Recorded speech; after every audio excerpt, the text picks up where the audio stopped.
What's the worst pain you have personally experienced? Had a postpartum hemorrhage after an unmedicated birth. They tried giving me different medications to stop the bleeding. None of those worked. They ended up doing bimanual compressions, which means they put one hand all the way up into my uterus, and grabbed it, basically using it like a glove and folding it in half, and then with the other hand pushing very, very hard on the outside of my stomach, to apply pressure and try to stop the bleeding until I could go to the OR. All of this unmedicated. For me it was draining the cyst that did it. They had given me antibiotics but didn't tell me I needed it drained, so I went another week without even making an appointment. It was 4 inches long by the time they drained it. I was dumb and my local express care wasn't helpful. Painkillers didn't work. Local anesthetics didn't work. I could hear myself screaming for what felt like an eternity while they vacuumed out the bacteria. They had to pack the wound, too, and the smell. Well, it was a few inches deep and I may have traumatized my husband, who had to repack it and clean it for weeks after. I would not wish this experience on my worst enemies.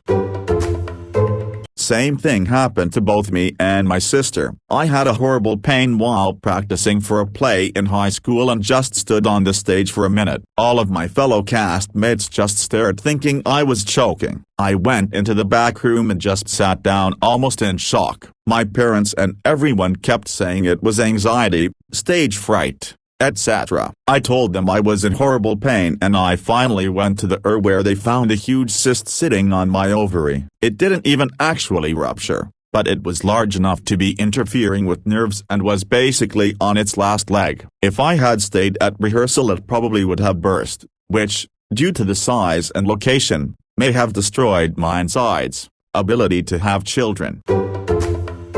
I'll start. I broke my arm when I was younger, full on in half. Bent funny, broken, but it was a clean break, no fragments. The doctor obviously needed to set it. It wasn't so bad that it was a do it right now to keep your arm bad though. So I was given the choice to either wait 24 hours from that moment, no eating, and be put under anesthesia, or do it now, no pain meds. I figured fuck it, I just broke my arm. How much worse could it be? Doctor came in with 3 nurses, plaster, and a towel. My dad held his hand out for me to squeeze. I remember him saying, "Okay, you are much braver than I am." They gave me the towel to bite down on, and then 2 nurses bent my arm back. 1 nurse held my legs down, and the doctor began wrapping my arm in plaster. Worst 10 minutes of my life. I could feel my arm stressing against the inside of the cast for days. Edit, spelling and clarification.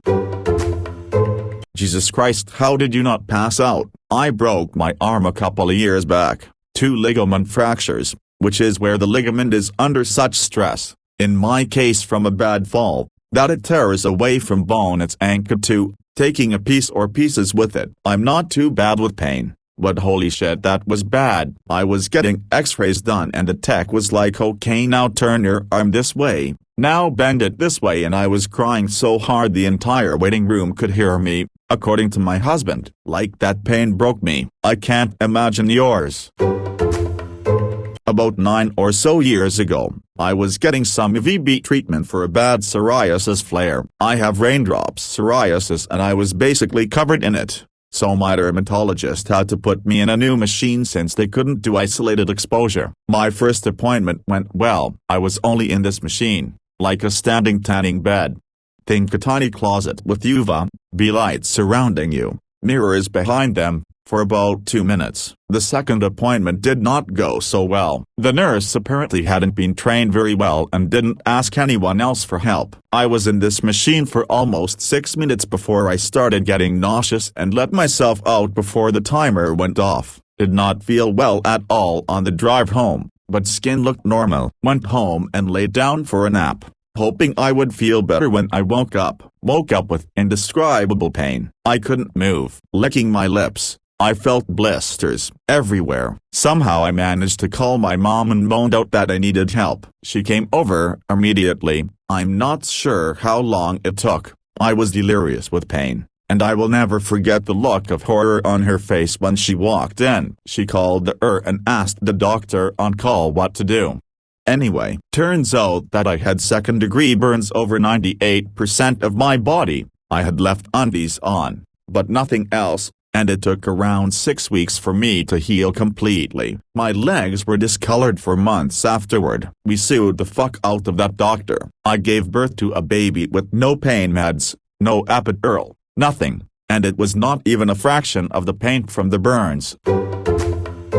Yup, had appendicitis, and so far it was the worst pain I've ever been in. Puking ball cause I had been puking from the pain for God knows how long and had an alarm go off in my head that was like, this is bad and not normal at all. Went to the doctor and he said he could tell I was in bad pain and said he was afraid of mistaking the diagnosis and said to leave and go directly to the ER. Go to the ER, they do a scan, and rush back in saying they're preparing for surgery and rushed to me with morphine and kept giving me shots until I was comfortable. Took 4 shots of morphine via 4 and anti-nausea meds. I was in surgery 2 hours after originally arriving to the ER. Quickest I've ever got treatment at an ER visit. Said it was ready to pop. Luckily didn't.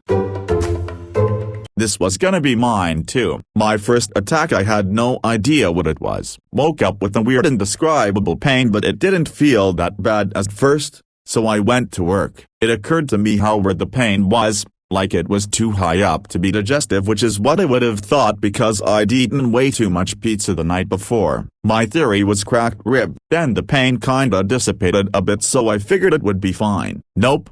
Came back so much worse while I was at work, a 40-minute bus ride away.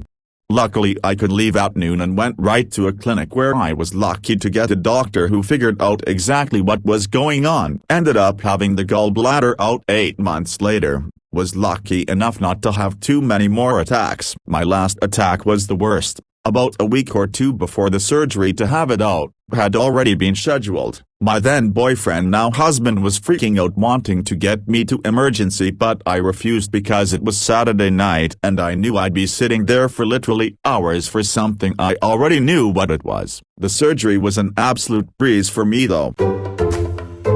I had a similar experience. Was in the ER for hours waiting. They said they were getting me morphine, but it never showed up. After a few hours the stone made it onto my bladder and the pain subsided. Never did see a doctor. By the time I even saw a nurse it was already over. Left without treatment and got a 5-figure bill later on that thankfully insurance covered most of. Useless American healthcare. I passed the stone a couple months later, which hurt a hell of a lot less than the stone moving from the kidney to the bladder. The bright side of this story is every injury I have had since then hasn't really bothered me because the pain cannot compare.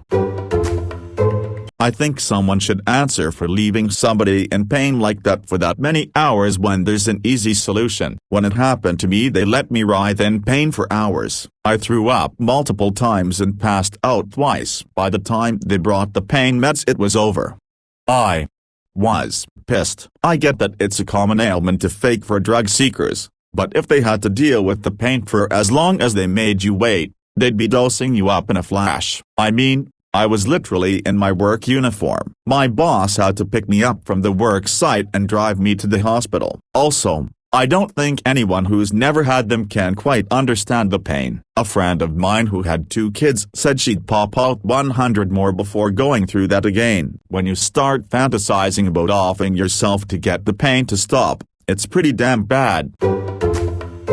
I also injured my tailbone. My mom kinda fixed it by putting her foot on it and bending my legs at the hip as far back as they could go. Basically bent me into a C shape. I can't sit for very long periods of time, but much longer than when I had just injured it. I was in middle high school, and did a lot of sitting on bleachers, which was why I fessed up to my mom even though it was an injury I tried to walk off because I'd injured myself stupidly. Apparently, when I got x-rays due to a car accident, the doctor pointed out the old injury which apparently affected my growth since the bones fused oddly. Did not tell the doctor I was fully aware of that injury because I was there getting evaluated for insurance purposes and didn't want my recent injuries ignored due to the old one.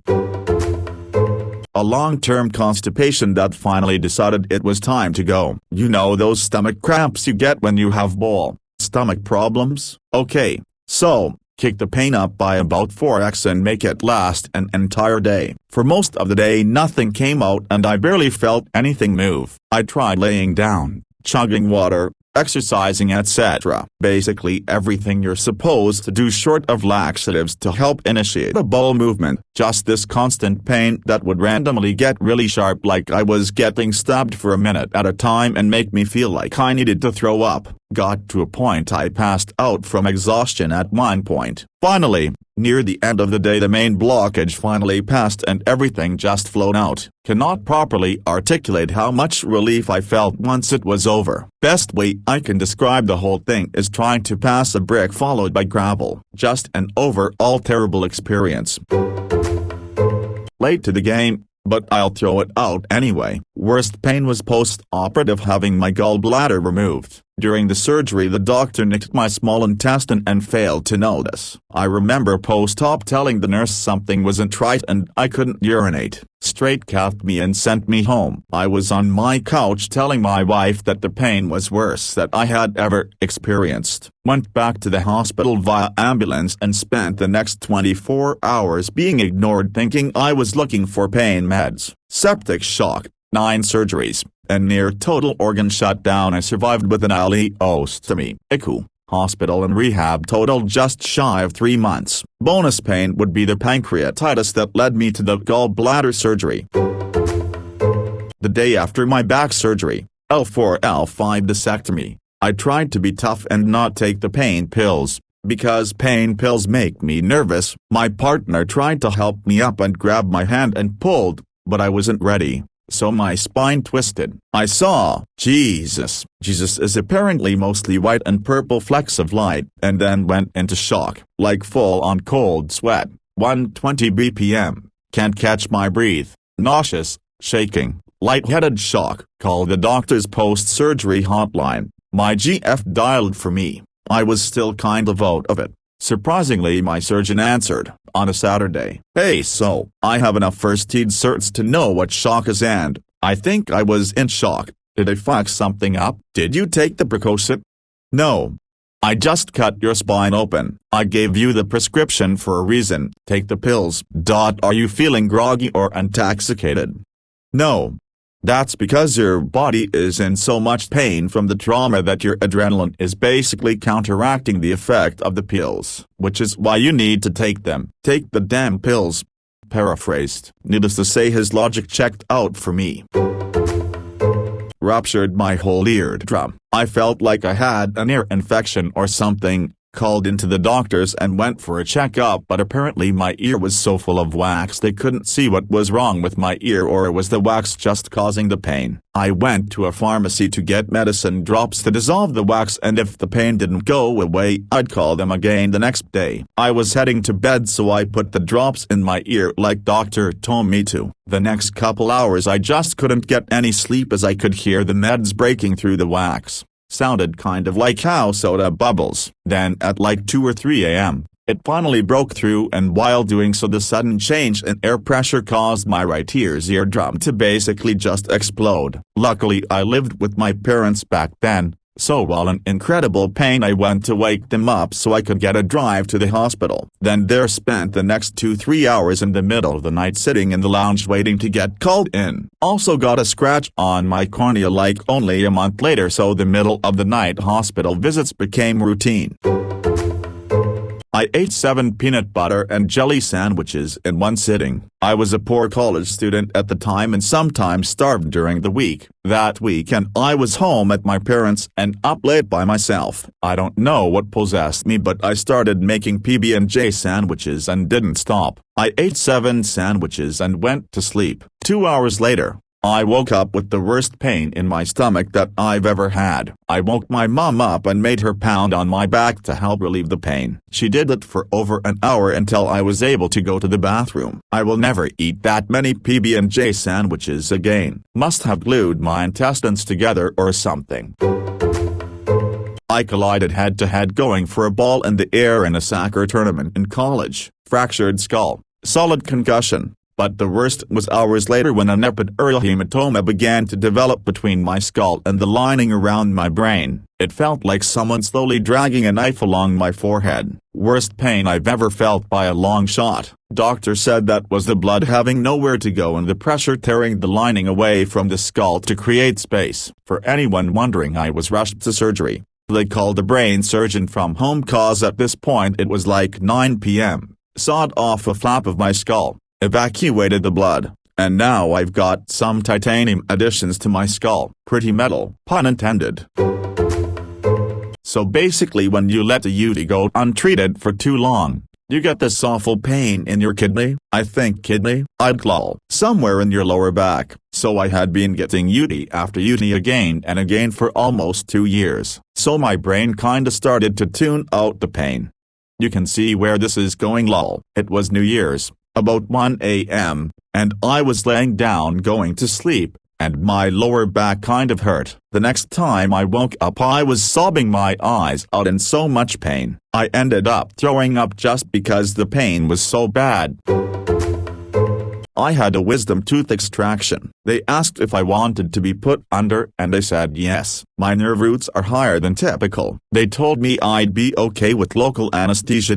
Except they didn't give me enough and I could still feel everything. I told them like 4 times and the dentist said I'll be alright and continued. It started with him using 2 hands on one side of the tool he drilled into the tooth, pulling with the side of my mouth as the fulcrum. Then when that portion of the tooth broke off, he tried to dig underneath the tooth and did the same thing. After about 2 hours and breaking my wisdom tooth into about 4 pieces, he finally extracted the tooth. There was blood everywhere. The side of my mouth had a huge cut. My lip was dried out, sweating a ton. I almost tripped both of the armrests off of the chair, and the assistant felt so bad she got a wet towel and was wiping down my head and neck. On the way out I was given a prescription for painkillers, which I was told was regular strength aspirin. Everyone else I know was given Oxy. Needless to say, I never recommended that dentist to anyone. That office was recommended to me by my mom's friend, who said they were great with tooth extractions although she's never had one. I had an extraction a couple of years ago and due to my insurance being asswads they only covered local anesthesia for it. Being knocked out for real added $1,000 to my bill. Guess who had to stop 20 minutes in and willingly paid $1,500 for one stupid impacted wisdom tooth? You bet it was me. The local anesthesia worked. The oral surgeon was great, and I still felt like I was drowning in my own blood and dying for that entire dreadful 20 minutes. I do not know how anyone gets that shit done without general anesthesia. I would have been swinging fists at that point. Physically, I don't know what caused it, but I had to get circumcised at age 6. My dick literally swelled outwards like a balloon when I urinated. I vividly remember having full-blown panic attacks every time I felt like I had to pee. Emotionally, trigger warning for self-harm and sexual harassment. The day I tried to kill myself, I stood on the train tracks after my world crashed on me all at once. High school had just ended a few months ago and I'd never see all my friends again. I just broke up with my girlfriend who was the reason I held it together after getting cheated on after years of abuse. I was struggling in college because I wasn't ready for the workload. I just learned that I had a laundry list of neurotypicalities. My dad had given in hard to alcoholism and was on life support for a blood infection after he fell while drunk. It had set in that he touched me inappropriately. All of that at once set in and I felt the gravity of everything. I cracked and decided to end it. Spoiler alert. I got scared when I saw the lights round the corner and moved. I have never cried harder a day in my life. Then all of a sudden I got this feeling, stood up, wiped my tears, and those were the last I've ever let fall. I set out to kill myself physically but went back to my house that day having killed the weak and naive part of myself that was too afraid to face the world and would rather give up than be better than everything holding me back. Broke my spine during a boat accident a few years ago. I made a full recovery, but the night after the surgery remains the most painful experience of my life. They put 6 chapstick-sized screws in my back to fix me. When I woke up after the surgery, I thought for a while this isn't so bad. Until the anesthesia started to fade. Turns out there's a limit to how many painkillers they can give you without killing you right after you've been under full anesthesia. I endured a night of complete and utter misery, to the point that I caught myself seriously considering my options to commit suicide given the tools I could reach from my hospital bed. I somehow made it through the night, and the next morning they knocked me out with a proper dose of opiates. I wouldn't wish that experience on my worst enemy, even though I turned out fine in the end.